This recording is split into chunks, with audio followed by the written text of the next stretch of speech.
Hey guys, tonight we ease back through the damp, muddy alleys of a medieval village, one that smells faintly of firewood, fermented cabbage, and something else you can't quite place. Maybe the local tannery chickens flap past your boots. A goat eyes you like it's judging your life choices.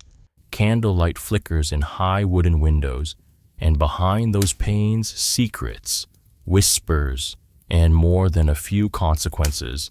Because tonight, we're sinking into the slow, surprisingly bureaucratic, and frequently absurd world of medieval punishments for adultery, and yes, they range from mildly inconvenient to, you probably won't survive this.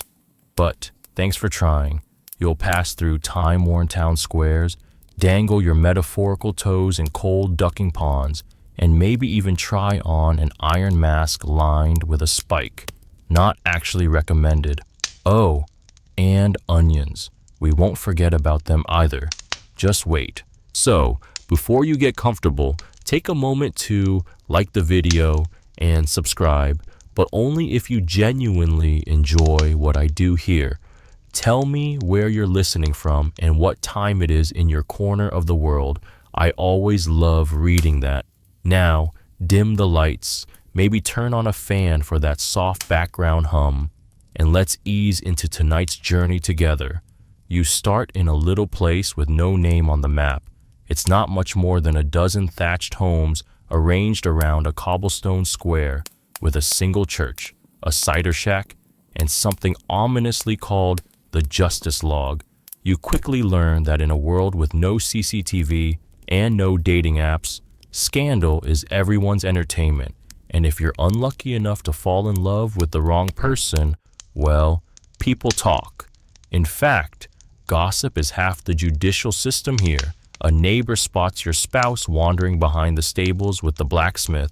2 days later, you're being pelted with barley and deeply disappointed turnips during morning prayers. This is not the world of tidy divorce papers and dramatic Instagram stories. This is the era of reputation. And once it's cracked, no amount of lavender satchels or apology bread will fix it. The village square isn't just a place for festivals and goat markets, it's also the judgment stage. Picture a wooden platform, slightly tilted, weather-beaten, with deep grooves worn in from generations of missteps. A crowd gathers fast here. Medieval folks may not have had reality TV, but give them a scandal and a free afternoon, and boom, audience secured. Now, here's your first mainstream fact in many parts of medieval Europe. Adultery wasn't just a private matter, it was a crime against both the church and community, often punishable by public humiliation, fines, or corporal punishment. Women, predictably, bore the brunt of it. You're probably thinking, okay, but how did they even prove adultery without DMs or lipstick stains? That's where it gets murky. Sometimes it was enough for someone to simply accuse you, especially if you were a woman with no powerful family to defend you. A touch lingered too long at the spring, a whispered joke between neighbors, or even childbirth at the wrong time could light the match. Historians still argue whether local courts truly believed in many of the charges or simply used them to control behavior, or worse, to settle petty grudges. And here comes your first quirky tidbit. Some medieval towns had something called a gossip fine. Yes, that's right. If you were caught spreading too many rumors, true or not, you could be penalized. So technically, tattling on your adulterous neighbor might land you both in hot water. The medieval justice system come for the drama, stay for the contradictions.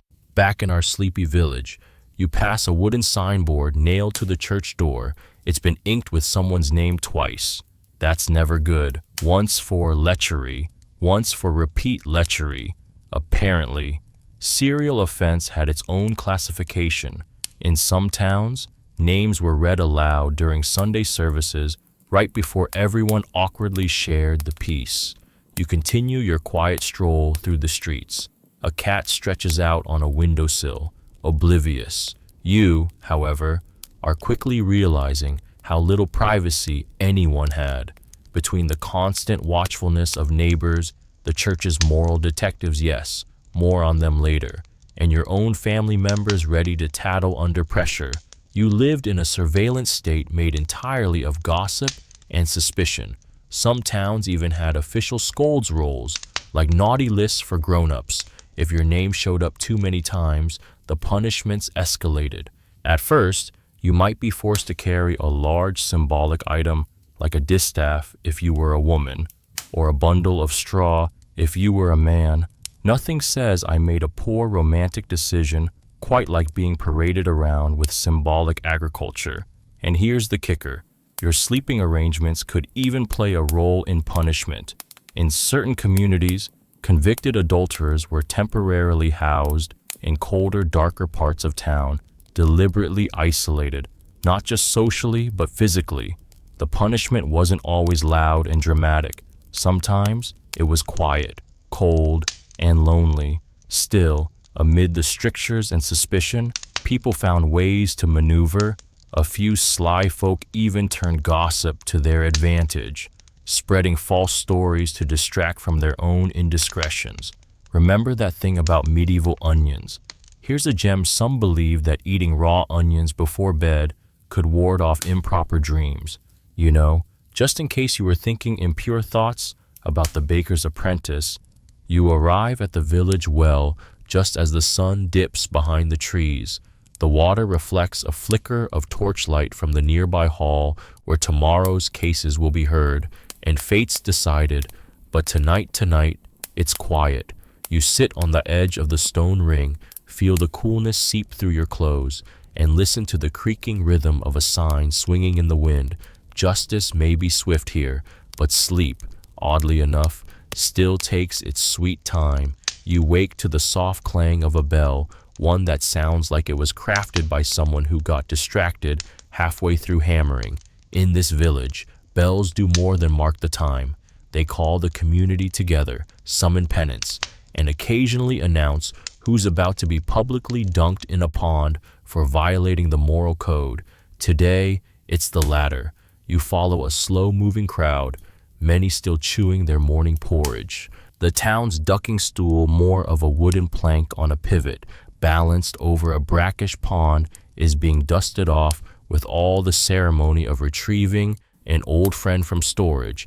Evidently, someone got caught, sneaking out of someone else's cottage, and now the townsfolk are here to gently humiliate them into righteousness. This is what's known as public penance, and it's the go-to punishment for minor moral crimes, especially for women accused of adultery or loose behavior. Forget jail time or private scolding. This was medieval slapstick justice with real-world consequences. Your mainstream historical fact here. The ducking stool was widely used across Europe, particularly in England and France, from the 13th century onward, mostly to punish scolds, gossips, and women accused of moral improprieties. The belief was that a cold, wet soak in public would cool sinful behavior. Naturally, it didn't work, but it did draw a crowd. Now, the punishment wasn't just about the dunking, it was about the spectacle. The village turned out like it was market day. Children perched on barrels, elders shuffled forward with equal parts curiosity and judgment. One guy definitely brought pickled eggs, and the accused, she's lashed to the plank, trembling, but not screaming. She knows the drill. She's been through this before. You, standing quietly at the edge, can't help noticing that this kind of justice feels less about reform and more about control. Historians still argue whether these displays were meant to teach moral lessons or just reinforce power structures, especially gendered ones. Either way, the mud at the bottom of the pond doesn't discriminate. And now, for your quirky tidbit, some towns offered seasonal ducking schedules. Yes, really, if you committed your offense during the dead of winter, you might be sentenced to wait until the spring thaw. Apparently, even medieval judges had a limit on cruelty. Frostbite just didn't have the same theatrical flair, but the ducking stool wasn't the only form of penance. In more formal settings, say, a cathedral town, adulterers might be made to walk barefoot through the streets, clad in nothing but a shift, carrying a candle larger than most toddlers. The candle, oddly enough, was symbolic of repentance, though it probably didn't feel particularly symbolic when you tripped on a cobblestone and nearly lost it into the mud. And if your scandal involves someone higher status, say, a noble or, heaven forbid, a clergy member, the punishments became more subtle and more political. You might be sent on a pilgrimage, which sounds nice until you realize it means walking hundreds of miles in uncomfortable shoes, surviving on stale bread, and sleeping in drafty monasteries. Basically, a medieval detox, minus the spa, but don't get too cozy thinking these were reserved just for women. While it's true that female transgressions were policed more harshly, men were not off the hook. In some regions, male adulterers were forced to parade through town wearing sheep intestines tied around their waists. Wise scholars have guessed everything from symbolism to just medieval people being weird. Again, historians still debate that one. At the edge of the ducking pond, the stool creaks as it's slowly lowered. The crowd holds its breath, part justice, part entertainment, part social reinforcement. The splash is soft but final. The woman disappears beneath the surface for a long second before emerging, sputtering, her shift clinging to her. You expect pity, maybe empathy, but most people just nod, satisfied, and begin to shuffle away. You linger a little longer. Watch as she's helped off the stool, eyes burning, not from tears, but from shame. There are no apology statements here, no rebranding, no second chances on a new podcast. Just a slow, damp walk home. With everyone watching, back in the village square, you hear whispers of another case. This one involves a traveling bard and the cooper's wife. The details are vague, just enough to spark interest, but not enough to confirm anything. And that's really all it takes here. Proof is slippery. Accusation, though, that sticks like molasses in winter. You pass the stocks next. Ah yes, the multi-purpose punishment furniture of the Middle Ages, mostly used for theft and minor offenses. But in some areas, adulterers were confined here, too, for all to see and mock. People brought rotten vegetables, old boots, and the occasional hedgehog for throwing. No one ever threw the hedgehog. It just made things tense. And here's a final absurdity. Some towns made couples hold hands in the stocks. Public reconciliation, they called it. Imagine being forcibly displayed next to the person you cheated on, or who cheated on you, locked together while villagers stroll by offering unsolicited marriage advice. The sun is high now, and the town feels settled again. The stool is drying, the crowd is gone, and you, still drifting through these narrow streets, begin to realize that punishment here wasn't just about pain, it was about spectacle, about reminding people where the lines were drawn. Even if the ink was always smudged, you pass a small home, window ajar. Someone inside is singing softly, out of tune, but content. Life goes on, even in a village that's always watching, even in a time when love was risky and forgiveness was in short supply.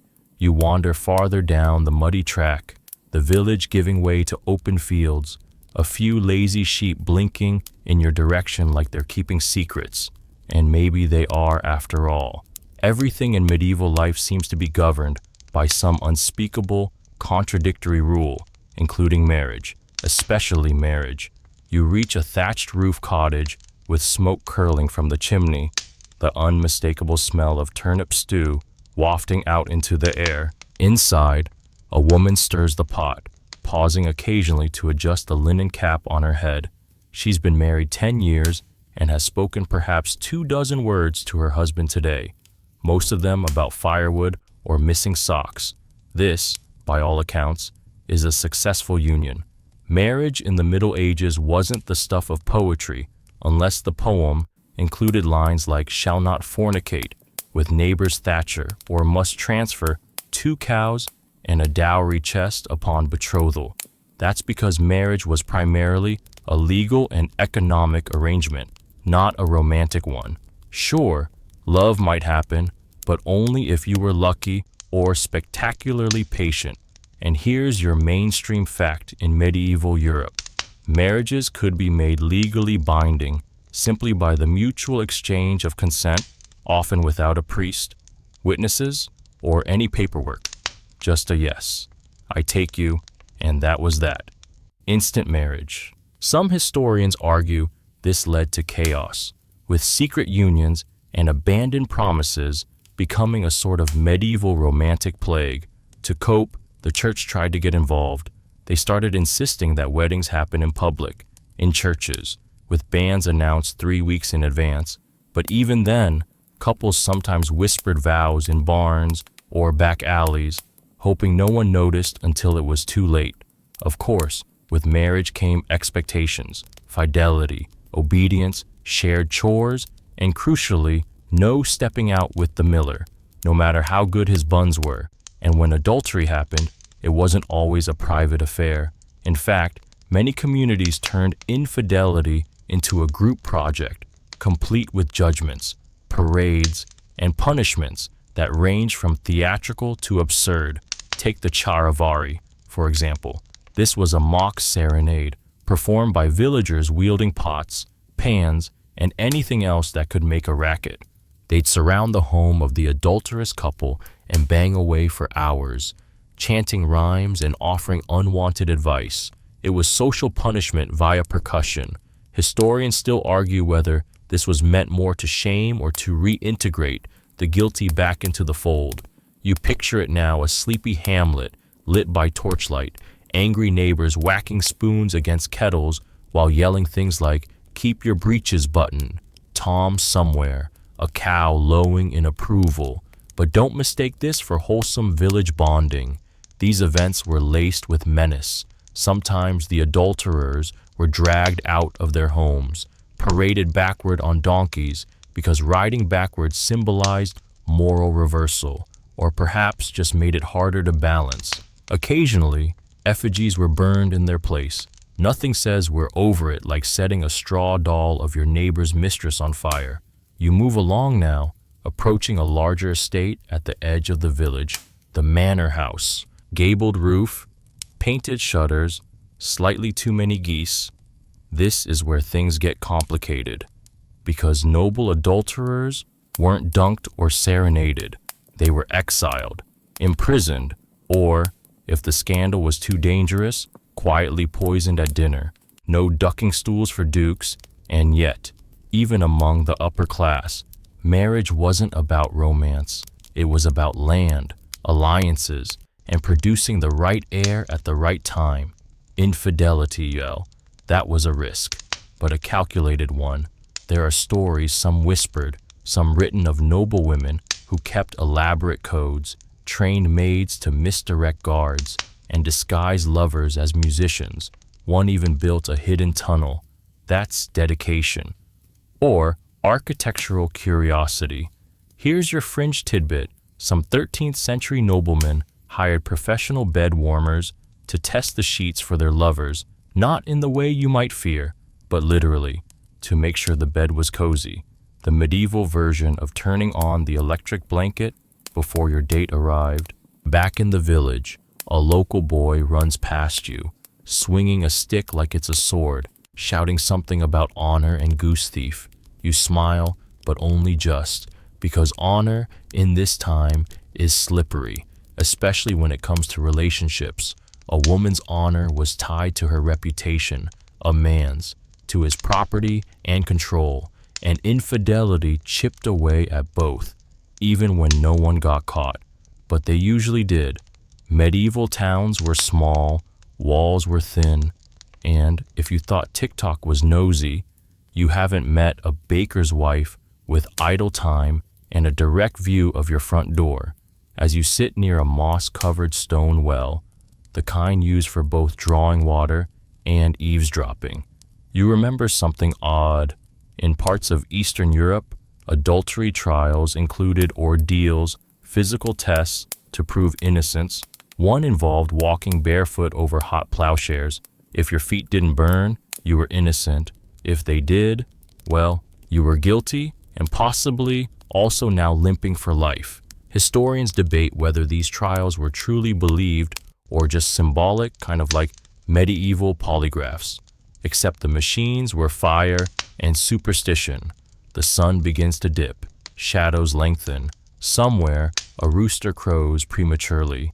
You stretch your legs, glance back toward the village, and realize something: fidelity, like everything else here, is enforced less by rule and more by ritual. People believe what they're told to believe, punish how they're taught to punish. And every glance, every whisper, every clang of a kettle spoon is part of the system. You rise, the wind is picking up, brushing past your cheeks like a secret. Another day closes, and with it, another batch of moral infractions. Tomorrow, someone new will be in the ducking chair, someone else in the stocks, and the gossip will keep circling, like smoke from a never-quite-out hearth fire. The breeze carries the scent of dung and barley, two staples of village life, one slightly more welcome than the other. As you follow the footpath north, toward the outskirts of town, you find yourself in front of the pillory. It's empty now, but you can almost hear the echo of laughter, jeers, and the occasional cabbage splat. This isn't the town square, it's more of a punishment annex, complete with worn wooden stocks, uneven benches for the gawkers, and a very bored chicken pecking at a turnip. You settle on a stump nearby, letting your thoughts wander to what happened when someone really crossed the line, particularly when it involved breaking the bonds of marriage. You already know about ducking chairs and shame parades, but some places cranked the creativity up several notches. They had to. After all, people are nothing if not inventive when it comes to assigning pain with symbolic flair. Let's talk about Germany for a moment. In some parts of medieval Germany, if a woman committed adultery, her punishment could include the stone kiss, a charming little ritual where she was forced to publicly kiss a red-hot metal plowshare or a flaming iron. Romantic, right? Historians still argue whether this was routinely enforced or mostly symbolic. But one thing's certain, it wasn't a common way to say I'm sorry, and men weren't exempt. In the rare cases where they were punished, let's be honest, the scales weren't always balanced. Adulterous husbands might be forced to wear an iron mask shaped like a donkey's head. It wasn't subtle. There you were, wandering about with fake ears and a mouth you couldn't open, looking like a rejected theater prop. The goal, humiliation. The delivery, strangely theatrical. Shakespeare would have loved it. Sometimes it was even more collaborative. You remember the charivari from earlier, but in France and parts of Italy, there was a whole sub-genre, the rough music rituals. Here, the neighborhood came together to chant, bang pans, and sometimes even drag the accused couple around in carts. Occasionally, the community would dress the offenders in mismatched or absurd clothing, like men's shirts on women, or straw wigs and fake noses, all for maximum embarrassment. And not just once. Some towns made it a weekly tradition until the couple publicly apologized, divorced, or simply moved away in shame. You shift your weight and imagine the scene a baker caught, with the cooper's wife being wheeled around like a mobile morality play. Children throwing pebbles, the local priest sighing into his beard. But not all punishment was external. Sometimes it was deeply personal, almost surgical in its psychological weight. In one 14th century Italian court case, a woman caught cheating was forced to wear a placard on her chest for an entire market day, a sort of sandwich board confession, while carrying the very bedsheet where her infidelity was discovered. Imagine walking past the fishmonger holding that above your head. Here's a mainstream fact for you. Public shame was considered more powerful than physical harm in many medieval societies. That's why punishments often revolved around visibility, noise, costume, and satire. The pain wasn't just in the punishment, It was in becoming a living moral billboard. And here's your quirky tidbit in some Spanish villages. Married people suspected of adultery were asked to undergo the garlic test. This involved eating raw garlic cloves and being observed for any signs of lying, sweating, or nervous glancing. Supposedly, if your body reacted too strongly, you were hiding something. Garlic, the poor man's polygraph. Now, historians still debate whether these traditions actually prevented adultery or just made people more creative at hiding it. Some suggest that the pageantry became more of a release valve for the community's frustrations than a genuine deterrent. Others believe the spectacle served as an unofficial education system. Kids grew up watching what happened to misbehaving adults and took mental notes, probably while giggling. You walk past a row of haphazard gravestones, most of them leaning like they've been drinking. No names left on them, just crude carvings. A few symbols.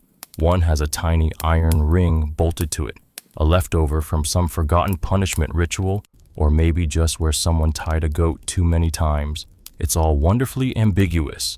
In England, there were scolds' bridles used on nagging or gossipy women, iron cages for the head, with a flat piece of metal inserted in the mouth to press down the tongue. Yes, they were primarily used on those labeled as scolds, but adultery, especially when paired with public sass, could also earn you a turn. Some of these devices had little bells attached, because humiliation is apparently better with sound effects. You picture it jangling as the woman walks through the village, each step a cruel reminder of her supposed crimes. The device prevented speech, made breathing awkward, and if you're curious, made soup consumption a complete non-starter. Of course, none of this happened in a vacuum. There was a power structure at play. Rich folks had lawyers, peasants had luck and charm, men had excuses, women had, well, they had fingers crossed behind their aprons. It's all part of what makes medieval punishment such a fascinating soup of symbolism, spectacle, and uneven enforcement. You pause at a small wooden bench overlooking a stream. The water gurgles past as if it's trying to change the subject. You can't blame it. There's only so much donkey mass talk one can absorb before needing a palate cleanser. Still, you can't help but reflect justice. Back then, wasn't blind, it had a flair for the dramatic and an ear for gossip. It was noisy, cruelly creative, and often depressingly gendered. But it was also somehow community-driven. People came together to condemn, but also to laugh, perform, and forget their own sins for a little while. A rooster crows again. You're not sure if it's the same one from earlier or just a particularly judgmental poultry gang making rounds. Either way, it's time to rise, stretch, and head toward your next stop on this oddly theatrical journey through medieval morality. You ease off the bench and wander a little farther into the village, your footsteps muffled by a patchy blend of dirt and straw. The morning mist lingers, curling around chimney stacks like gossip that hasn't quite dissipated. You pass a sleepy blacksmith's hut, the forge cold for now, though the anvil looks like it's been through enough melodrama to qualify for early retirement. In the distance, you spot a low building with stained glass windows, modest ones, depicting saints with knowing expressions and improbable cheekbones. It's the parish church, the heartbeat of medieval life. And tonight, you're heading inside, not for confession, but to explore how religious courts got involved in bedroom business. Contrary to modern expectations, many of the era's marital disputes didn't go through kings or queens or dramatic trials in stone castles. Instead, they ended up in ecclesiastical courts, those charmingly named yet quietly terrifying institutions governed by church officials who probably spent a little too much time thinking about sin. You slip inside, the stone walls breathe coolness, and the air smells of beeswax, incense, and slight mildew. You take a seat on a worn wooden pew that creaks in protest. Around you, scenes of biblical judgment look down from the walls, though you swear one angel is giving you side-eye. So, here's your mainstream fact. The church in medieval Europe had enormous power over moral matters, including adultery. These weren't just theological debates. Real sentences were handed down, fines, public penance, even enforced celibacy in certain cases, not the kind of court that handed out a tidy divorce. Now picture this: you've been summoned before the court because someone in town, a rival, a busybody, or perhaps your own spouse has accused you of adultery. The process starts not with evidence, but with oaths. People swear before God that they didn't commit the act, and others, your compurgators, back you up. They swear you're too virtuous, too exhausted, or just too unimaginative to stray. It's medieval character witness theater, with heavy moral overtones and probably awkward eye contact. But if you're found guilty, that's where the punishments get both performative and peculiar. Some adulterers were sentenced to penance circuits, a kind of traveling apology tour. Dressed in sackcloth or barefoot in the snow, you would visit a string of neighboring churches, confess your sins at each one, and beg forgiveness from any startled sheep or confused passersby along the way. It was the spiritual equivalent of writing, "I will not kiss the blacksmith again," 100 times in public. Here's your quirky tidbit: in certain regions of Italy and Spain, guilty parties were told to attend Mass every day without sitting. That's right, stand-only church attendance. For months, back aching, knees trembling, all while trying to act devout as sermons stretched on, and your enemies watched from behind their veils. Some historians believe this was a deliberate attempt to recreate the discomfort of guilt. Others say it was just what you get when priests are in charge of ergonomic policy. Now, historians still argue whether the church's focus on punishing adultery was more about genuine morality or social control. Was it really about protecting the sanctity of marriage, or about maintaining a system where everyone knew their place and stuck to their roles? The answer, frustratingly, is probably yes to both. One lesser-known twist in all this was the church's habit of offering commuted penance. This meant, essentially, if you were wealthy or well-connected, you could pay to reduce or avoid the harsher punishments. Suddenly, that barefoot snow trek became a generous donation to rebuild the choir loft, divine forgiveness, with optional upgrades. You look up at the stained glass again. One panel shows Saint Aul, Mary Magdalene, holding a scroll. Some interpret it as a symbol of repentance. Others say it's a list of all the sinners she's tired of forgiving. The light plays across your face, filtered through colored glass and centuries of dusty drama. Let's shift for a moment to something more specific. A bizarre 14th century case in York. A man was caught sleeping with his neighbor's wife. The ecclesiastical court sentenced him to wear a white robe and walk backward through the cathedral during high mass. The crowd was encouraged to laugh. They took their job seriously. Rumor has it, he tripped on his hem, which added a satisfying slapstick moment to the public shaming. The idea wasn't just to punish, it was to discourage. Every punishment was meant to echo through town like a sermon without words. If you saw your neighbor shuffling around with a rope belt and a sign reading unclean, you'd probably think twice before following your heart into someone else's hayloft. Back outside, the church bell tolls the hour, though you're not sure which hour. Time here feels like it melted and reformed centuries ago. A slow lava lamp of memory and myth. The sun's made a hesitant appearance, casting long golden slivers across the grass, which glisten like it's been hoarding dew. You notice something carved into the wall near the church door, a set of initials, flanked by a heart and a faint cross. Maybe an illicit couple, maybe just graffiti, but it makes you wonder, for every punishment handed down, how many affairs went unnoticed, how many liaisons occurred in the brief hush of vesper light, the thrill of rebellion outweighed only by the hope of secrecy. Not every act of adultery led to shame parades or garlic trials. Many simply faded into rumor, laughter, or quiet forgiveness. The ecclesiastical courts might have ruled in public, but the real outcomes were often settled in kitchens, alleys, or behind heavy wooden doors over cold stew and muted apologies. Still, as you walk away from the church, you carry a renewed appreciation for the medieval church's unique blend of judgment and drama. It didn't just govern souls, it managed reputations. Reputations that could be unmade with one candlelit whisper. The day is brightening now, the mist mostly burned off. You follow a cobbled path back toward the center of the village, past a snoozing dog who barely lifts his head. Somewhere nearby, someone's baking something that smells suspiciously like justice and nutmeg. You pause under the shadow of a timber-framed tavern where the smell of old ale and damp straw seems permanently etched into the beams.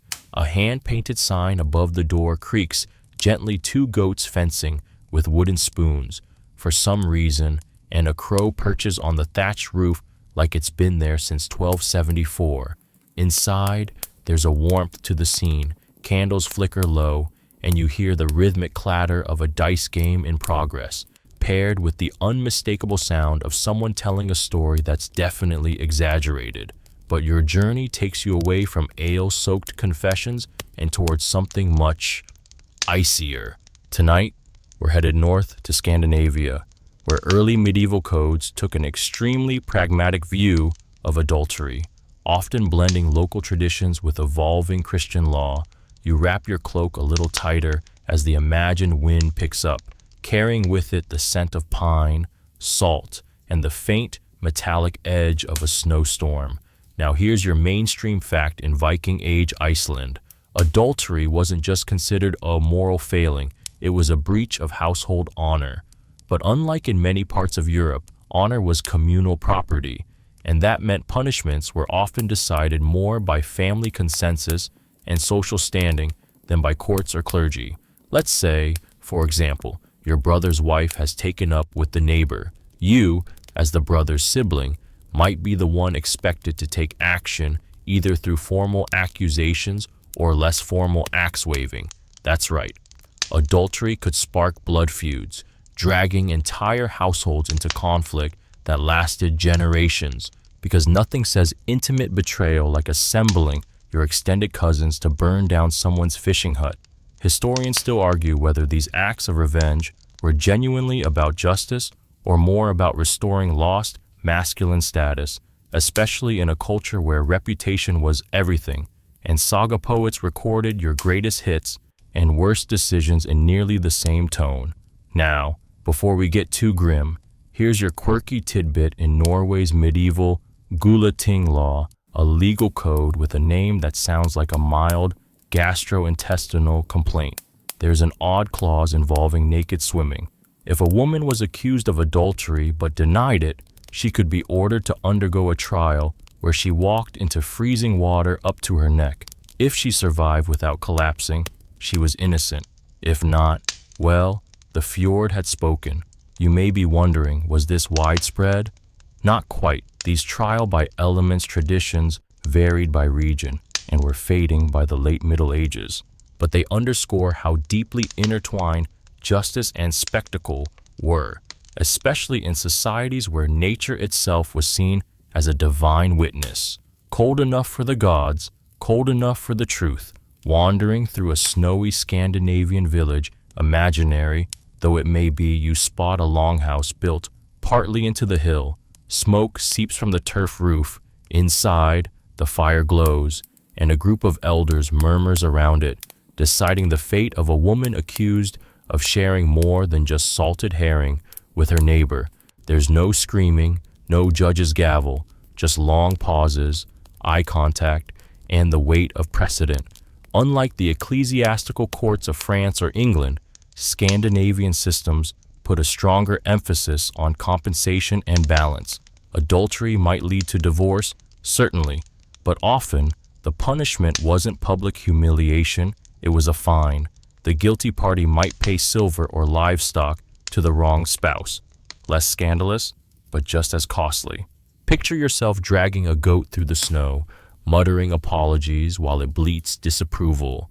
Another interesting detail, In Iceland, if a man caught his wife and her lover in the act, he was legally allowed to kill the lover on the spot without penalty.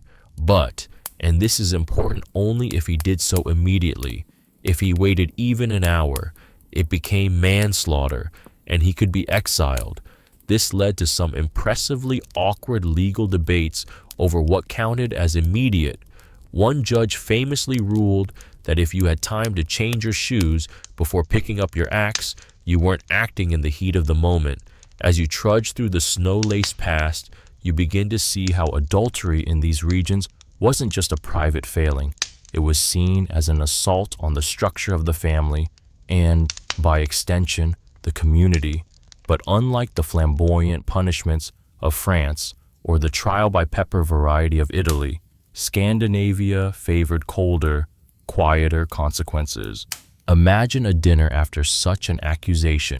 No public stocks, just silence, a few eyes averted, maybe the faint sound of someone sharpening a knife, maybe not.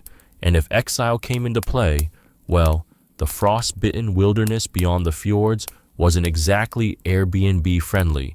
Some were sent away for 3 years, others for life. Exile meant more than isolation. It meant erasure from your story, the worst kind of punishment in a saga culture. Back in the tavern, you warm your hands by the fire, which seems to have burned for 1,000 winters. You picture yourself, exiled for an indiscretion, walking the wind-scoured ridges in a heavy cloak, composing poems no one would hear, or worse, being replaced in the family saga by a better-behaved cousin. Still, not all Scandinavian responses to adultery were harsh. There's evidence of restorative practices, 2 talking circles, mediated apologies, and even, occasionally, remarriage after a cooling-off period. The laws were strict, but the people surprisingly flexible, depending on the personalities involved, because in the end, as cold as the laws could be, the warmth of the hearth in the village's memory was what truly determined your fate. The fire in the tavern crackles louder now, casting amber shadows on the walls. Outside, the snow has started to fall again slowly, softly. You brush a bit off your sleeve and push open the heavy door, heading back into the village square. You're not entirely sure what time it is, but if you listen closely, you might hear the echo of ancient footsteps in the snow, or perhaps the soft clink of a coin paid in penance, passed from one palm to another beneath the cold. Judging stars, you make your way south again, leaving the snow-dusted thatch and salted fish behind. The air grows warmer, trees become fuller, leaves broader, and the earth smells richer somewhere between olive oil and wood smoke. You're now in medieval Spain, or more precisely, in the varied mosaic of kingdoms and cultures that made up the Iberian Peninsula during this tumultuous period. Tonight, it's not just adultery that's on trial, it's who committed it, who saw it, and which law they lived under. Because here, overlapping legal systems, Christian, Islamic, and Jewish, create a patchwork of moral codes, each one offering a different blend of punishment and forgiveness. You'll need to walk carefully. Your sandals, boots, or whatever your imagination prefers are about to get tangled in bureaucracy. Let's start with a mainstream fact under the Christian Siete Partidas, a 13th century legal code compiled by King Alfonso X of Castile. Adultery was treated as both a crime against the family and the social order. Women caught in the act could legally be killed by their husbands, provided certain conditions were met, such as catching them in flagrante delicto and not delaying retaliation. You know, minor technicalities. Get there too late, and it's you on trial. But, and here's where things get more layered if the man himself was cheating. Punishments were considerably more relaxed. Male infidelity was often tolerated unless it involved a noblewoman, a nun, or, curiously, another man's daughter. In those cases, class and honor dictated swift retribution. Historians still argue whether this double standard was strictly enforced or more aspirational, but it's safe to say that bedroom equality wasn't exactly thriving. Meanwhile, in Al-Andalus, Muslim-ruled parts of the peninsula, Islamic law applied, and adultery, or zina, was technically punishable by stoning, but in reality convictions were extremely rare. Why? Because the evidence threshold was sky high. 4 adult, male, righteous eyewitnesses had to confirm the act, not whispers, not rumors, not finding someone's tunic on the floor. 4 upright guys, watching at the same time and willing to say so in court. If that feels almost designed to fail, it kind of was. Many scholars argue that such a strict standard was more of a deterrent than a realistic prosecutorial tool, more about reinforcing moral expectations than filling stoning pits. Islamic legal theorists themselves debated the tension between moral discipline and mercy, and whether public punishment undermined the spiritual journey of repentance. Now, for the quirky twist, some Jewish communities in medieval Spain practiced something called harem bet din, a form of excommunication that included social ostracism and banishment from community events, sometimes lasting months or years. Not quite tar and feathers, but imagine being the only person in your neighborhood who doesn't get invited to Shabbat dinner, your hummus rejected, your stories ignored, possibly the worst punishment for an extrovert. Even more awkward, there were cases where local rabbis and Muslim Qadis judges collaborated on adultery cases in multi-religious towns, using shared civil agreements to avoid spiraling blood feuds. Historians still debate how frequent these interfaith legal arrangements were, but a few preserved records suggest surprising cooperation. Picture that meeting one rabbi, one imam, and a Christian alderman walk into a courthouse. No punchline, just a remarkably functional bureaucracy. You stroll through a dusty street in Cordoba, the scent of oranges hanging low in the air. The tiled walls glisten faintly in the sun. A woman stands behind a lattice window, whispering to someone below. A neighbor sees. Was it innocent? Was it scandalous? We'll never know. But you can bet the town gossip mill spun like a well-oiled olive press. Interestingly, in many cases, punishment for adultery wasn't legal at all. It was handled privately. Bribes, discreet divorce, quiet relocation. You didn't want your honor soiled publicly. Better to solve it behind the scenes. That's why so many of these stories come to us not through court records, but through songs and romances, laced with longing, betrayal, and very pointed metaphors involving birds. Back in the courts, noble women could sometimes escape legal consequence by appealing to royal authority. If they had connections or conveniently timed dowries, they might even turn the accusation against their accuser. There are documented cases of noble women accused of adultery emerging with their reputations intact and their enemies fined for slander. And just like that, the game resets. In contrast, peasant women had fewer protections. Their fates often depended on the goodwill of local lords or ecclesiastical judges. A barmaid caught with the blacksmith might face public penance, walking barefoot through the village, wearing a smock dyed in shameful colors, a punishment somewhere between fashion critique and public humiliation. Yet even here, there were nuances. Some villages had unwritten rules. If both adulterers were single, it might be forgiven. If the affair was long-term and discreet, it might even be tolerated. But if someone's husband was off on crusade and came back to find the neighbor wearing his socks, well, let's just say things got dramatically less tolerant. There's also the matter of regional customs. In Catalonia, women could seek legal separation from adulterous husbands, a rare provision in Europe at the time. It didn't mean they could remarry, but it gave them control over property and inheritance. In effect, these women could remove themselves from scandal rather than being drowned in it. A quiet power tucked into footnotes. As the sun sets behind the tiled rooftops of Toledo, the streets empty, lanterns glow from within stone homes, and you hear a distant guitar. Maybe it's the lingering echo of a romance once condemned. now romanticized in ballad form, or maybe it's just someone trying to drown out the neighbor's donkey. Either way, you pull your cloak tighter and walk on. One thing is clear in medieval Spain, justice wasn't a hammer, it was a chessboard. Everyone moved differently, everyone played for keeps. And adultery, that was just one piece in a very complicated game. You head north now, back into chillier winds and tighter waistbands. The cobbled roads of medieval France greet you with the faint aroma of overripe cheese and a whiff of incense, because here, both sin and salvation come heavily scented. You're in the land of troubadours, courtly love, and some truly unromantic punishments for stepping outside the bounds of matrimonial fidelity. In theory, France, like much of Europe at the time, operated under a patchwork of canon law, local customary law, and feudal codes.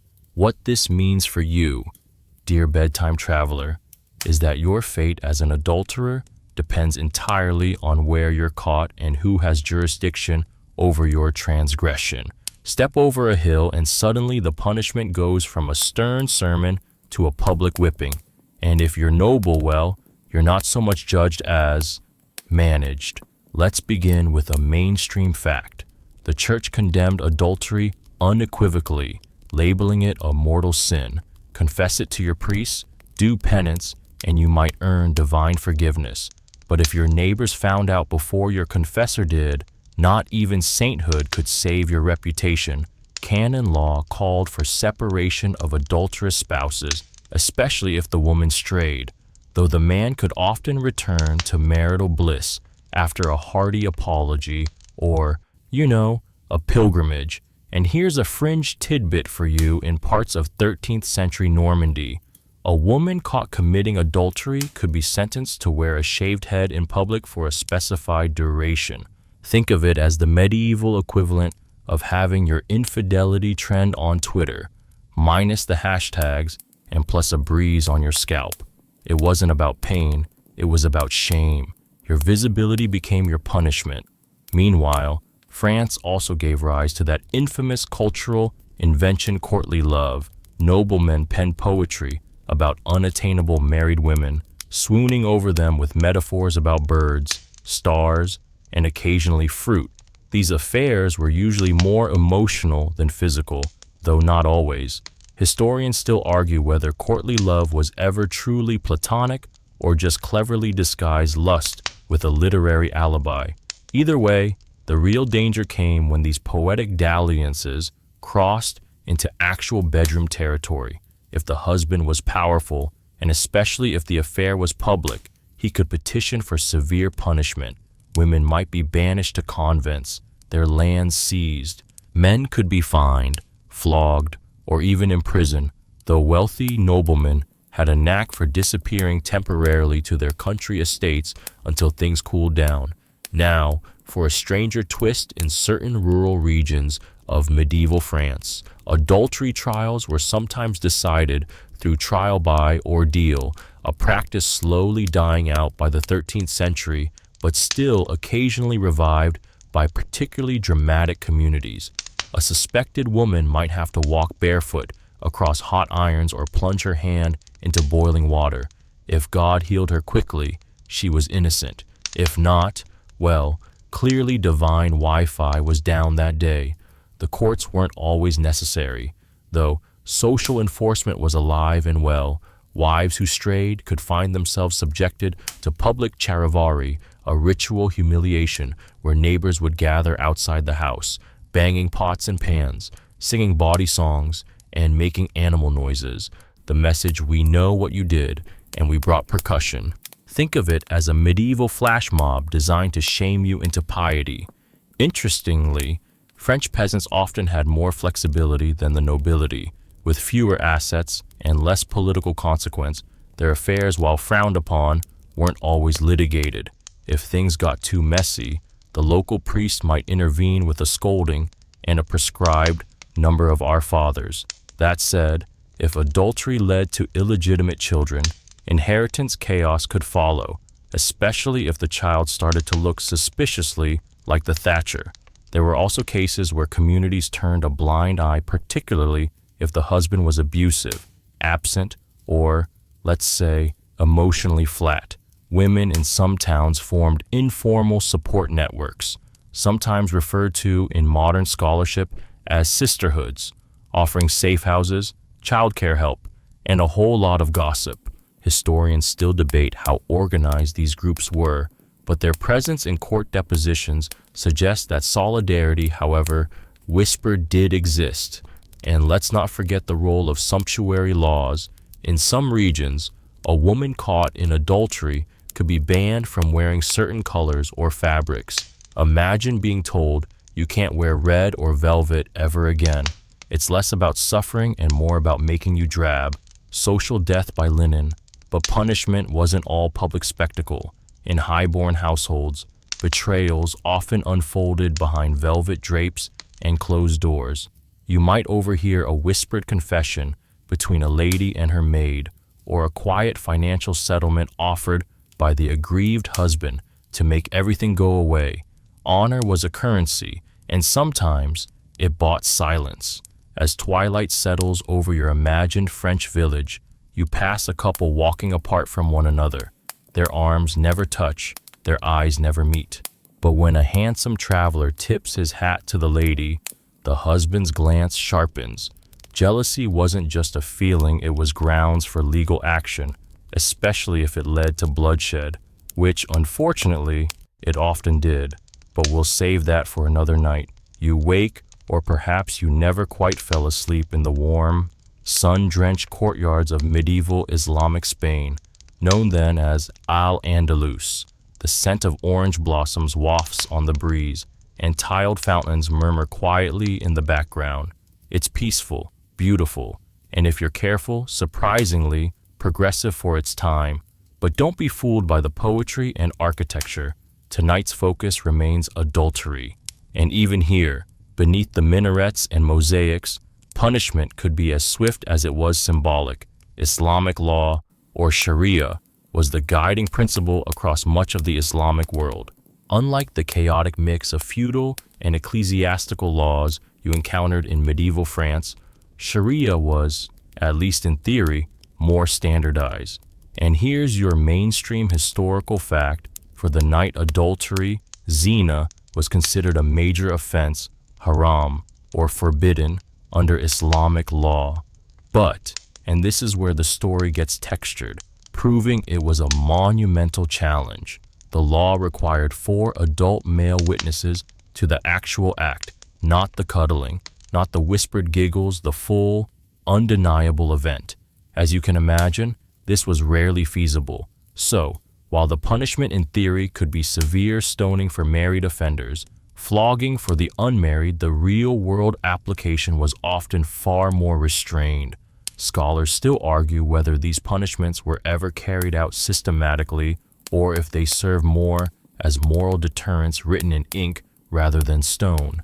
Now, for your fringe tidbit, there was a well-known legal loophole in Al-Andalus where, if a woman confessed to adultery but then recanted before the 4th time, her testimony could be dismissed.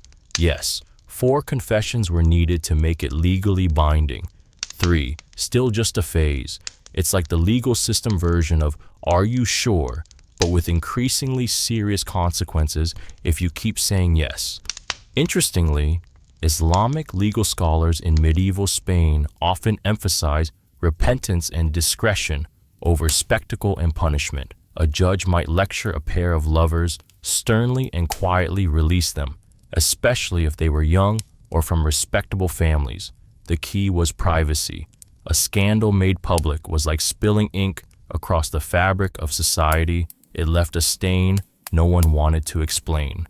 You pass by a shaded madrasa where young men debate legal theory, quoting Al-Ghazali and Ibn Hazm. One argues that women should never be punished without irrefutable proof. Another counters with a story of a merchant who returned home early and, well, let's just say the reunion was not romantic. These scholarly circles weren't just about memorization, they were dynamic, filled with interpretation and disagreement. Historians still argue whether legal judgments were truly equitable or skewed by class, gender, and political favoritism. And speaking of favoritism in elite courts, like those of the Umayyad caliphs in Cordoba, love affairs flourished beneath a thin veil of poetry.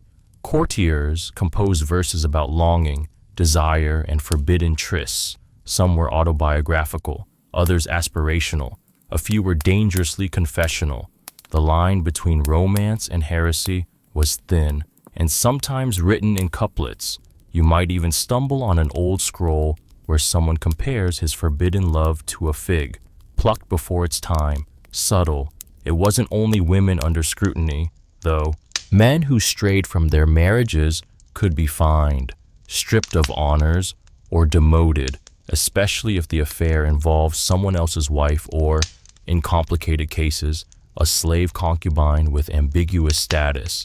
Slavery was legal, and relationships with enslaved women were permitted under Islamic law, but accusations of abuse or coercion were heavily frowned upon. Scholars still debate how consent was understood in these situations, especially when power dynamics were so deeply entrenched. Of course, the cultural norms of Al-Andalus weren't static. Over time, Christian reconquest and North African influence reshaped both the population and the law. Some regions grew stricter, adopting harsher interpretations of Sharia, while others maintained the Andalusi tradition of balance between jurisprudence and mercy. You walk through this shifting landscape, feeling the boundaries of law and love blur and reform with each era. For some women, the consequences were not physical punishment, but social confinement. A woman whose reputation was tarnished might be sent to live with distant relatives, denied marriage prospects, or quietly placed in a raibat, a kind of religious retreat house. Some women turn this into an opportunity for spiritual devotion or even quiet power, becoming respected as mystics or healers. Not all punishment looks like a whip. Sometimes it's the absence of options. And then there's the oddest twist of all among Sufi communities, particularly in the later centuries of Al-Andalus, Samarkand of Al-Andalus. Spiritual adultery became a metaphor. A Sufi might be accused not of infidelity with a person, but with the world. To love material things more than God was the ultimate betrayal. So yes, you could be a celibate wanderer and still be labeled unfaithful, just for caring too much about, say, a beautiful carpet. It's a lofty take on cheating, but one that certainly complicates the bedtime morale. A breeze ruffles your robes as you turn down a quiet alleyway. Somewhere nearby, an oud plays a slow, melancholy tune. A man writes by candlelight, pausing to dab his ink and frown. He's composing an argument, perhaps, or confessing something no one will ever read. The walls around you are thick with secret stone, and silence both hold memory. By the time you reach the city gates, you understand something deeper in Al-Andalus. Adultery was both sin and metaphor, both legal offense and poetic muse. The lines were drawn not only in law books, but in ink, in gossip, and in breathless pauses between verses. And we still wonder whether justice or mercy won the day. You cross the Pyrenees now, your sandals crunching over frost-tipped moss, and descend into the muddy wattle and daub villages of medieval England. It's the 13th century, and the air is thick with wood smoke, boiled turnips, and the quiet sort of fear that comes from knowing that everyone knows everything about you. Life in a small, feudal village leaves little room for secrets. And when it comes to something as scandalous as adultery, justice is not only handed down, it's paraded. Here's your mainstream historical fact. England during the Middle Ages handled adultery as a spiritual offense, not a criminal one, at least officially. The church, with its endless registers and moral frowns, took the lead. Civil courts focused more on property and inheritance, while bishops and ecclesiastical courts tackled fornication, bigamy, and the dreaded incontinence, a delightfully vague term that somehow managed to sound both medical and morally disapproving. You wander into a parish court session held in the drafty chancel of a rural church. A priest squints at his notes while a young woman stands before him, accused of bedding a man not her husband thrice over. It's important to note she's not being flogged or stoned. She'll likely be ordered to do public penance, maybe wearing a shift and no shoes, processing through the village with a candle while muttering prayers. Humiliation? Yes. Broken bones rare, but here's your fringe tidbit in some regions. Women accused of adultery were made to sit on cucking stools. Imagine a simple wooden chair hoisted above a pond or river, and then slowly lowered. Splash, shiver, shriek. Originally meant for scolds and gossipers, the punishment was flexible enough for adulterers too. It's oddly symbolic, being dunked to cleanse your sins, or perhaps just to give your neighbors something to chuckle about over pottage. Now, if the woman was a manor lord's wife, well, things got stickier. A nobleman might pursue an annulment, especially if children were involved and paternity was in doubt. The legitimacy of heirs was sacred business, but often, noble adulterers had the money and influence to make these things disappear. In one famous case, a lady confessed her affair and was merely sent to a convent, albeit one with a particularly fine wine cellar and imported spices in the kitchen. Meanwhile, the cuckolded husband might be mocked in tavern songs. In some ballads, the husband's sorrow is exaggerated into farce, turning personal tragedy into public entertainment. The term cuckold itself comes from the cuckoo bird, known for laying its eggs in other birds' nests. Yes, medieval comedy had all the subtlety of a boot to the head. Now, you're probably wondering, did the husbands ever face penalties? Well, not for their wives' affairs, but if they reacted violently. That was another matter. A peasant who killed his wife's lover might be dragged before the king's court, where penalties varied wildly, depending on your social status and, honestly, the mood of the judge that day. Historians still argue whether community sympathy could sway verdicts, especially if the husband was considered a good man pushed too far. One bizarre case from a 14th century English village involved a woman who allegedly ran off with the parish baker. She was later found weeping at the church door, claiming she'd been led astray by flowery lies. Whether that was metaphorical or an actual complaint about the price of bread is lost to time, but either way, she was sentenced to a year of chaste service in the local abbey. The baker, he vanished mysteriously. One imagines his sourdough reputation was permanently flattened. You trudge onward, past the hedgerows, toward a more urban setting, perhaps Norwich or York. In cities, things became more layered. Guild laws sometimes addressed sexual misconduct, especially if it disrupted trade or involved apprentices. An embroiderer's wife caught in an affair might be reprimanded, while her husband was fined for not keeping his house in good order, which, you'll note, is an excellent example of medieval passive aggressiveness codified into law. And of course, the church loomed large over everything. Bishops wrote pastoral manuals filled with wildly specific sins and corresponding penances. Adultery, that could mean fasting, pilgrimage, or payment to the poor, though many just slipped a few coins into the offering box and hoped God wasn't looking too closely that week.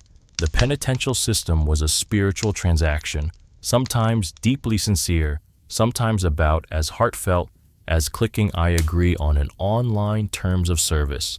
And then there were the charivari, those rowdy public mockings involving pots, pans, and noisemakers.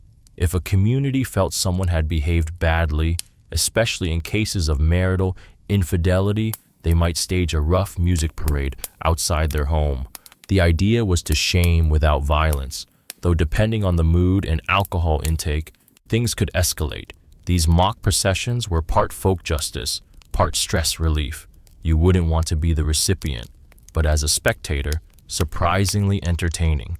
As you curl into a dry patch of straw beneath a crooked beam in a village alehouse, you reflect on the paradox of medieval English justice. Adultery wasn't punished with swords or branding irons, but it lived rent-free in gossip, song, ritual, and shame. The punishment was social, subtle, and sticky, like ale spilled on a wool tunic. It lingered, and even now, under your breath, you can almost hum one of those old ballads. The words change, but the tune always the same. You rise slowly now from the straw-stuffed bed of that alehouse and shuffle eastward, across the damp marshlands and into the Slavic world of Kievan Rus. The year is somewhere around 1050, and if you thought medieval England was a little judgy, just wait until you step into the ornate, onion-domed world of Orthodox piety and princely politics. Here, adultery isn't just a breach of personal vows, it's a divine offense with the potential to unravel the spiritual fabric of society itself. No pressure. Let's start with your mainstream historical fact in the legal code known as the Ruskaya Pravda, compiled under Prince Yaroslav the Wise. Adultery was mentioned mostly in terms of property rights and marriage contracts, especially among the elite. For commoners, justice was less about written law and more about customary practices that were, how shall we say, not known for their gentleness. You're trudging through a wooden palisade village now, boots caked in mud, watching as a small crowd gathers in a central clearing. A woman stands in the middle, arms folded, her face a tight knot of defiance. She's been accused of sharing more than soup with the neighbor's husband. There is no formal trial, just a village elder, 3 gossiping aunts, and an alarming number of chickens underfoot. Fringe tidbit trial by ordeal was occasionally used for adultery, especially among women. One particularly odd form involved having the accused hold a piece of red-hot iron and then walking a certain number of steps. If her hands healed cleanly within a set number of days, she was declared innocent. If they festered, well, guilty as charged. Now, does this seem like a reasonable method of truth-finding? Historians still argue whether such trials were actually performed regularly or simply threatened as deterrents.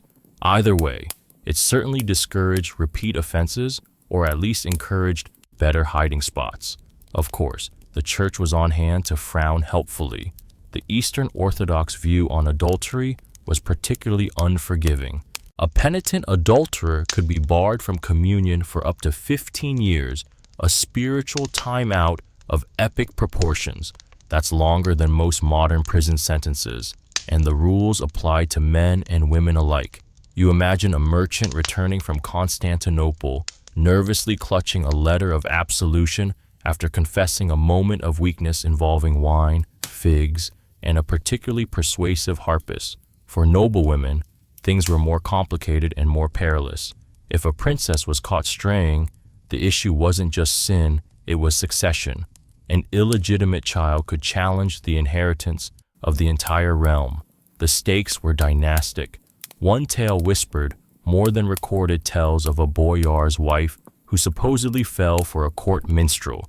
The husband, wishing to avoid scandal, quietly had the man reassigned to a remote northern post involving wolves, beats, and likely frostbite. As for the wife, she was sent to a nunnery. You're sensing a pattern here, right? But here's the catch. Some communities were surprisingly pragmatic. In village councils, it wasn't uncommon for elders to propose restitution instead of punishment. If the affair had disrupted a marriage but no children were involved, there might be a formal apology, a public gift exchange, or a shared feast to mend reputations. Picture a solemn procession ending in dumplings.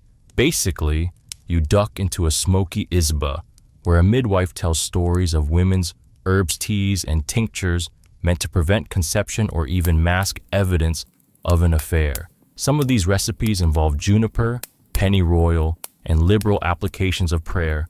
Whether they worked debatable, but the knowledge passed from mother to daughter with great care and not a little fear. One old folktale, half fairy tale and half warning, tells of a woman who took a lover while her husband was away fighting nomads. She was caught, yes, but instead of punishment, she was said to have been turned into a stone pillar just outside the village. Today, there's still a lopsided boulder there with a streak that vaguely resembles a shawl. Superstition or metaphor?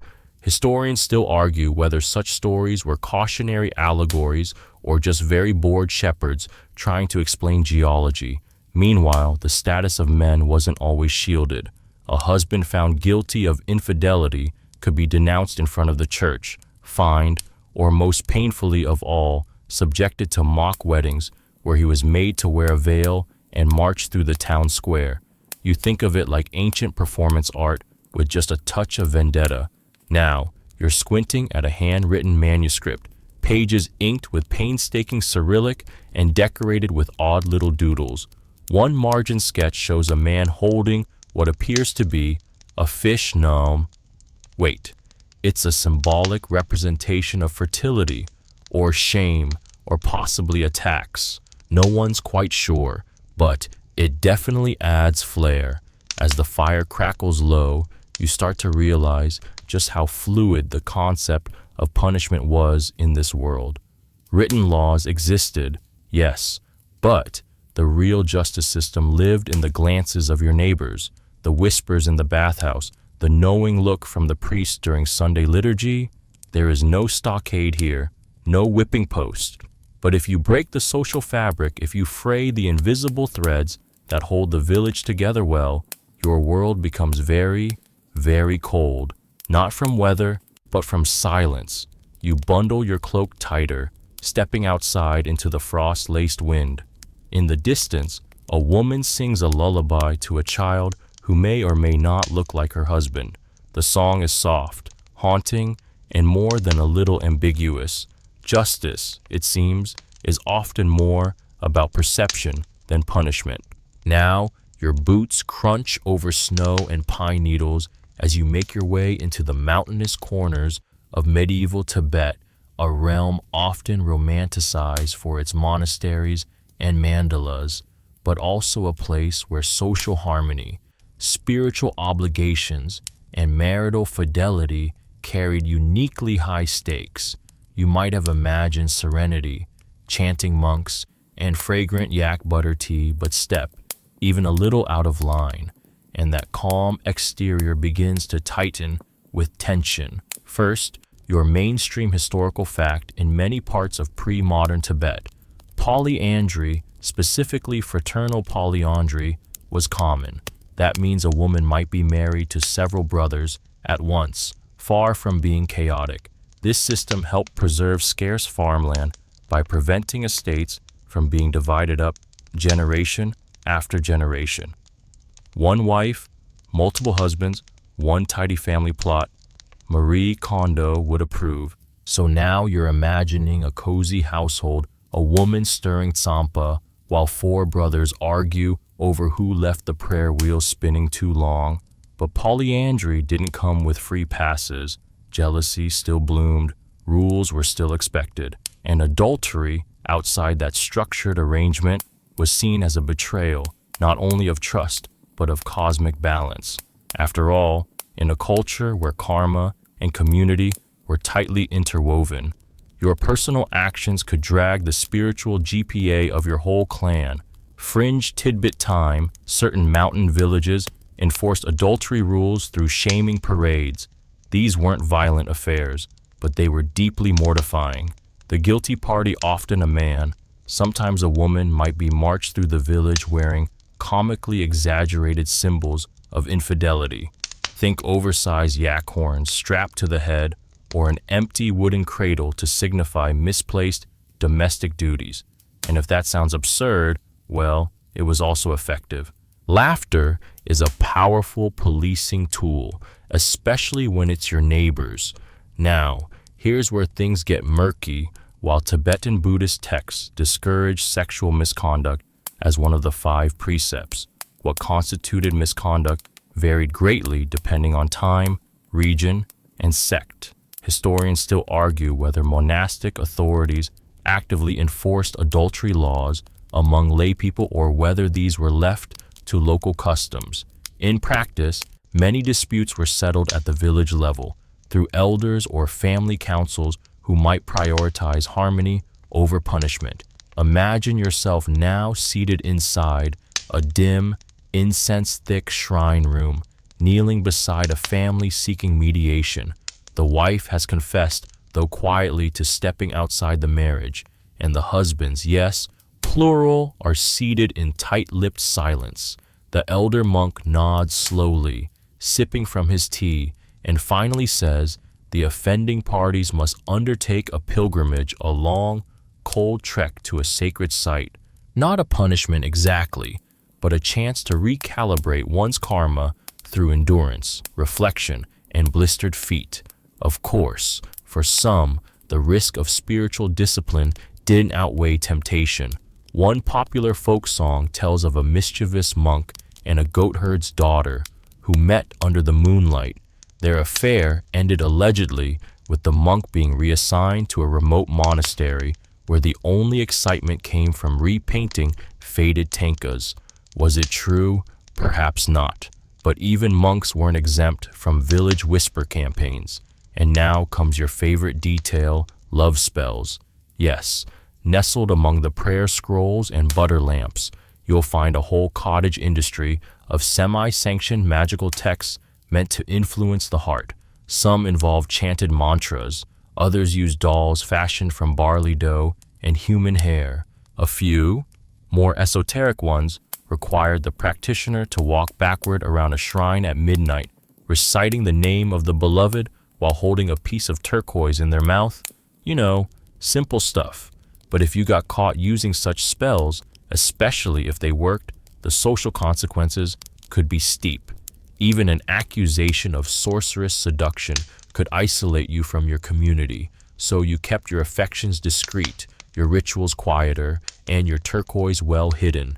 At the monastic level, things got stricter. Though monks and nuns were expected to remain celibate, instances of secret affairs weren't unheard of. When exposed, the consequences could range from expulsion to forced reincarnation as a dung beetle or so. The more colorful legend suggests the actual punishment, usually relocation, re-education, or vows of extended silence. Picture a monk sulking in absolute silence for 3 months while plucking yak fur from his rice. One surviving legal document from the 17th century outlines a curious case in which a local headman accused a traveling merchant of seducing his wife. The punishment: a hefty restitution payment in salt and wool, plus a public vow to refrain from wandering intentions. You wonder if that vow stuck. Odds are, meh. Yet despite the formal responses, Tibetan culture also offered space for nuance, dream interpretations, astrological charts, and advice from lamas could all shape how an adultery case was handled. Was the transgression fated? Did it come during an inauspicious phase of the moon?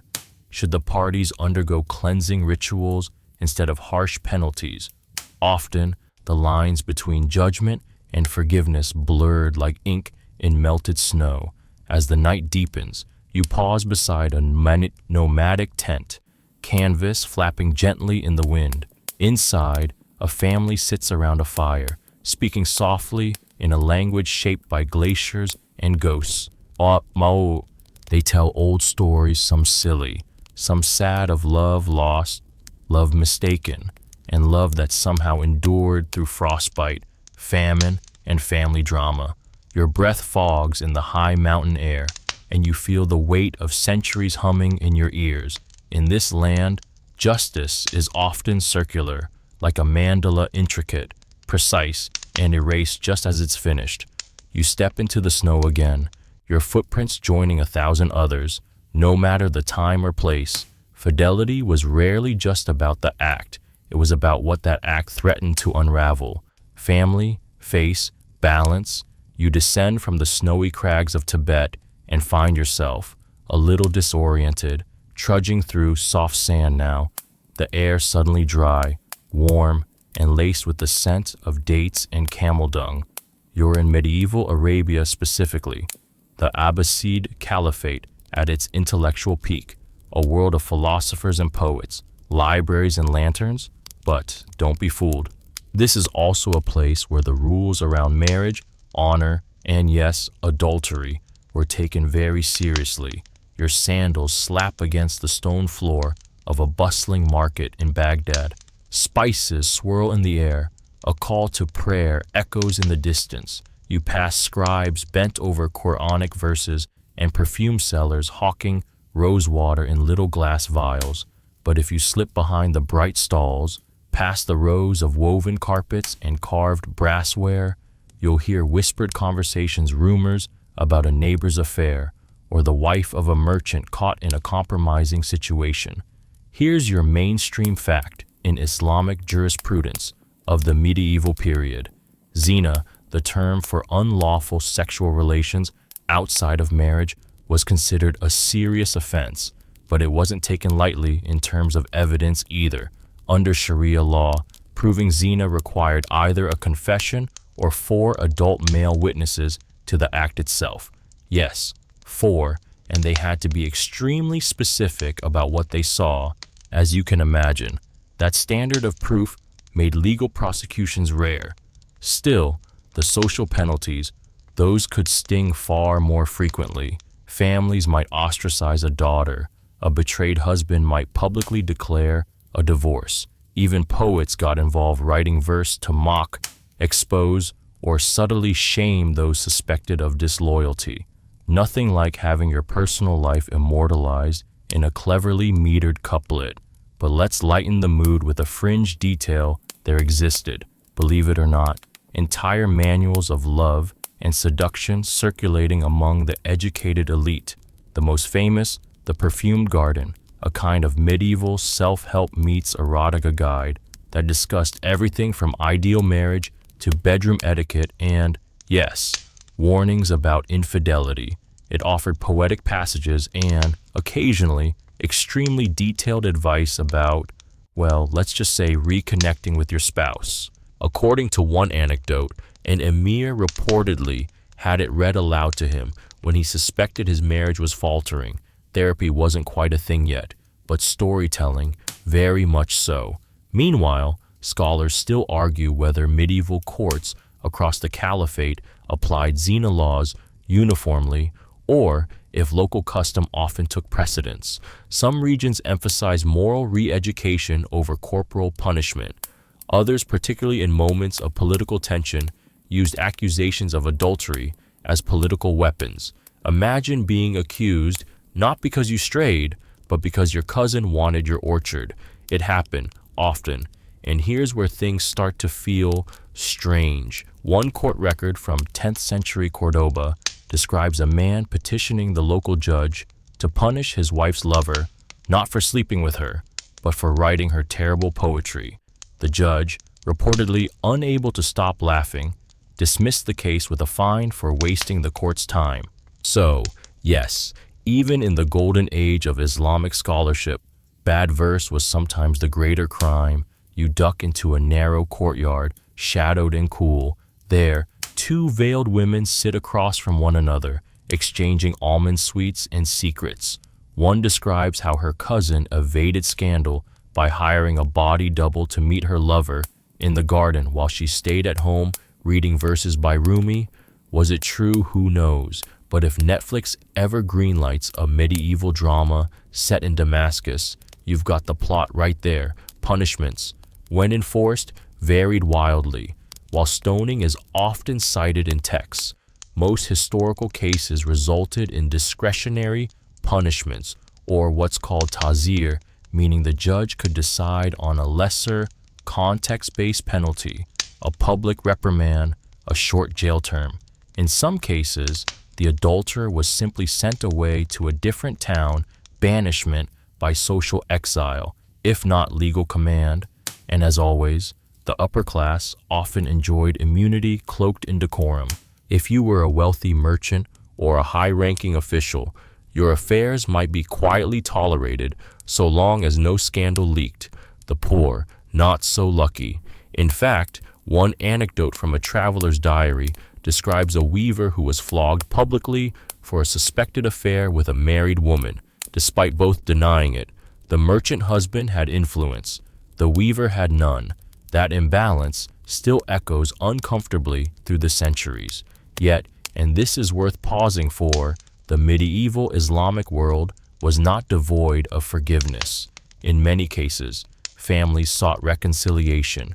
Imams and elders would counsel couples, encouraging reflection, remorse, and a return to stability.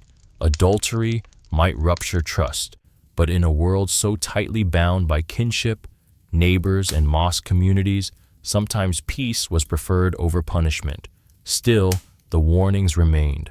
Poets penned verses like, "If your heart should stray, let it not be seen, for the eyes of others drink shame unseen." In an in-between theology and gossip, life moved on. You sip from a small clay cup of mint tea and hear a vendor arguing about figs.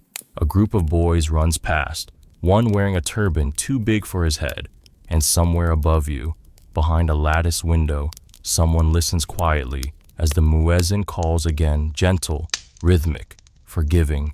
Your footsteps carry you down a shaded street of sun-bleached stone. The city pulses with life.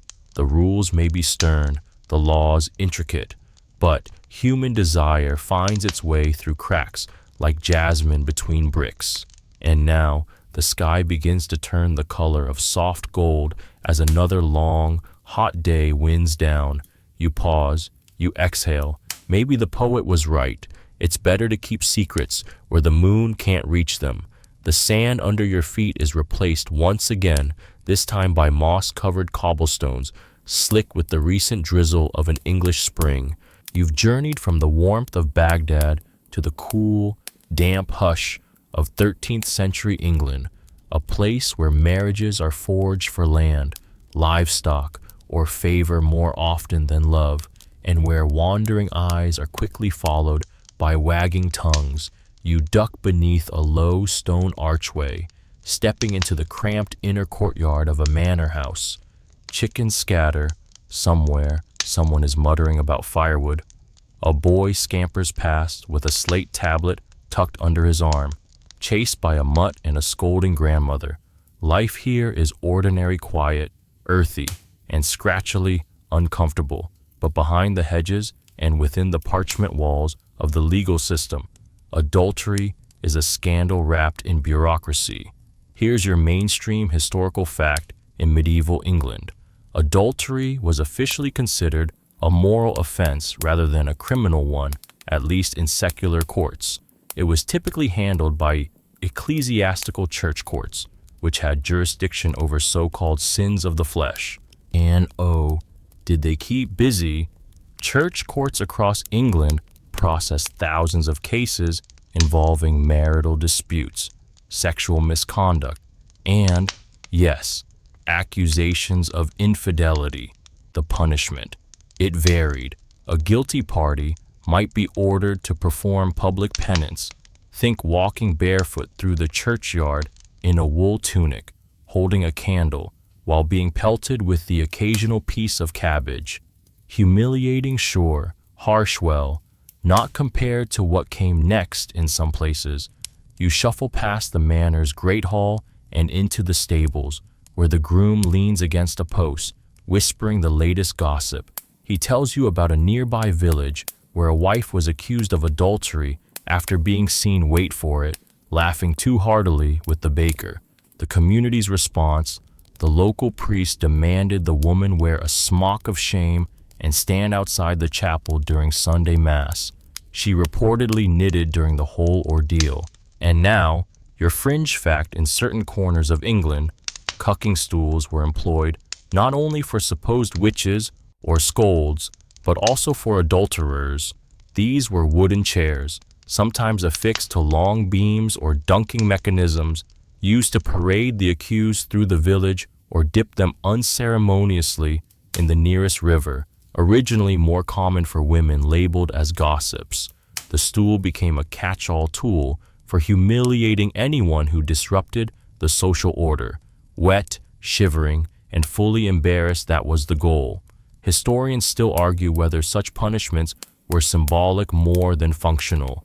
Some say the stool was rarely used for adultery and mostly for theater. Others suggest that the lines between punishment and public entertainment were quite blurry, sort of like medieval reality TV. If you can't stop the affair, you might as well make it a village spectacle. The records from church courts are oddly rich. You read about Alice from Durham, who was accused by her husband of keeping a secret drawer of scented letters from another man. Her defense: she was practicing her writing. The judge, apparently impressed, fined her 2 pence and sent her home. The husband reportedly sulked for a week.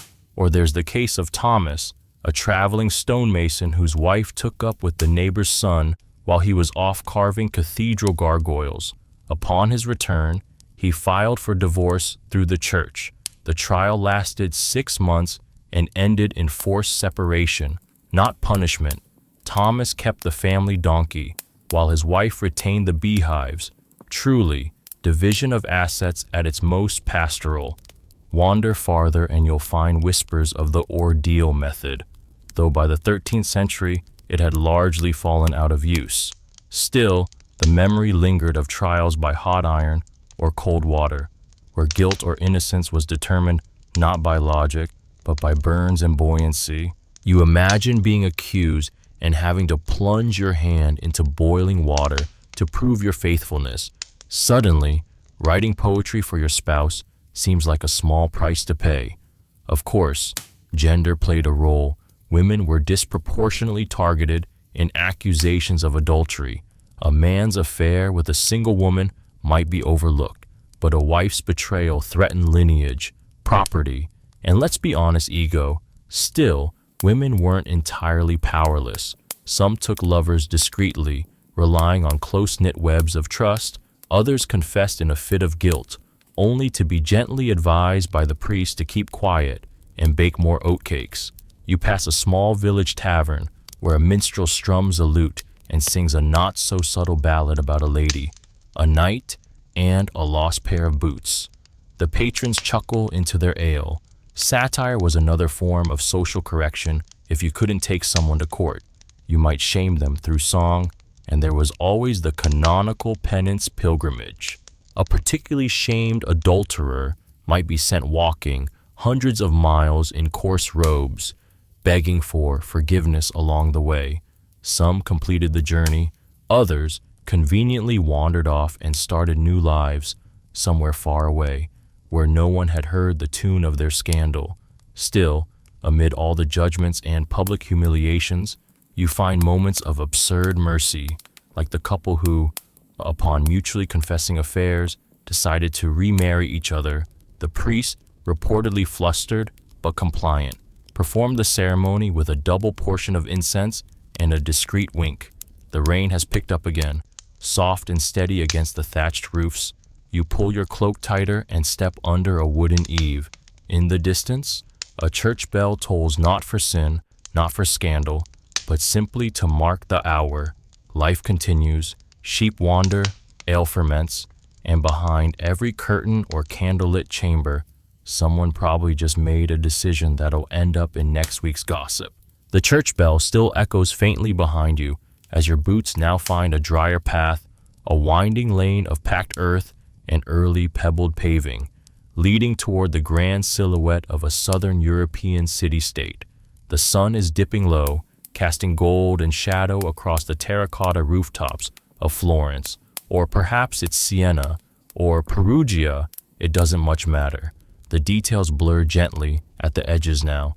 What matters is the next chapter in the long and bafflingly inventive history of punishing adultery.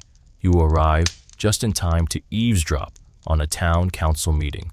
Local leaders in voluminous robes argue over civic order, while scribes with ink-stained fingers hurriedly jot down proceedings. Somewhere in the middle of all the talk about water supply and grain taxes, someone brings up una questione delicata, a delicate matter.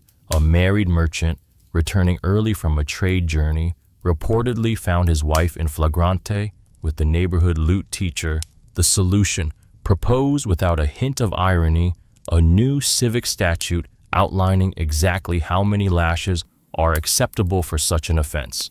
Your mainstream historical fact: By the late medieval and early Renaissance period, in Italy, city-states had begun formalizing punishments for adultery in complex legal codes. Florence's statutes in the 14th century spelled out not only penalties, but also processes public denunciations, monetary fines, exile periods, and even corporal punishment for repeat offenders. But here's the twist. Wealthy citizens could often buy their way out of such disgrace. A fine here, a generous donation to the church there, and voila, the scandal dissolved like sugar in wine. This naturally led to some truly Byzantine arrangements. For example, if both spouses were unfaithful but neither wished to press charges, they could pay a joint fee to essentially erase the record, which some modern scholars refer to as a proto-divorce by ledger. You stroll into a quiet garden courtyard framed by marble columns and the scent of crushed basil. There, a maid whispers the tale of a noble woman who kept a ledger of her own, listing not debts or recipes, but the names of favorable companions ranked by discretion and gift-giving habits. It was discovered only after her death and promptly burned by embarrassed relatives, but you have to wonder what her scoring system looked like. Bonus points for punctuality, a penalty for reciting bad poetry.